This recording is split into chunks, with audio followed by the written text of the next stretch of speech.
जय हिंद दोस्तों, क्या आपको मालूम है ब्रह्मपुत्रा नदी कहाँ से निकलती है और भारत में ये कहाँ पे घुसती है और उसके बाद इसका अंत कहाँ पे होता है।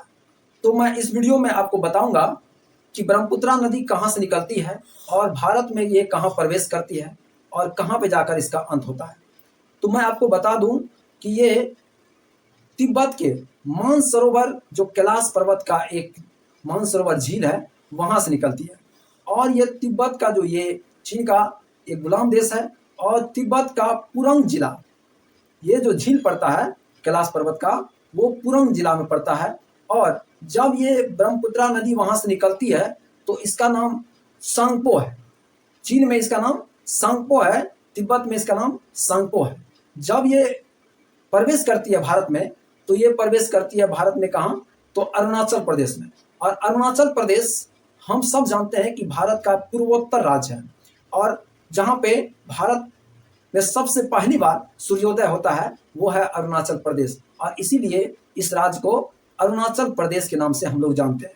तो वहीं अरुणाचल प्रदेश में सबसे पहली बार ब्रह्मपुत्रा नदी प्रवेश करती है और उस समय में इसका नाम सिहांग या दिहांग है। इसे सिहांग भी कहा जाता है और दिहांग भी कहा जाता है। और जब ये अरुणाचल प्रदेश में प्रवेश करती है तो उसके बाद जिस जगह ये प्रवेश करती है उसे हम सदिया जगह कहते हैं।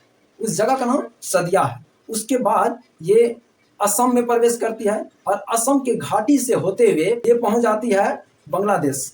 और बांग्लादेश जब ये प्रवेश करती है तो बांग्लादेश में एक जगह है धुबरी, धुबरी में ये प्रवेश करती है। और उसके बाद जब ये बांग्लादेश में प्रवेश करती है तो उस समय में इसका नाम है जमुना, और जमुना नदी के नाम से ये ब्रह्मपुत्रा नदी प्रवेश करती है।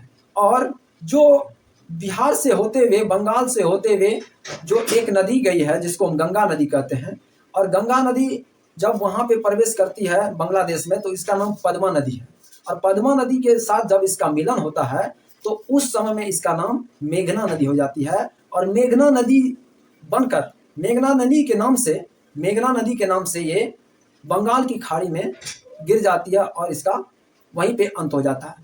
तो आपको ये कंसेप्ट कैसा लगा आप जरूर कमेंट बॉक्स में लिखिएगा। Thank you so much. जय हिंद।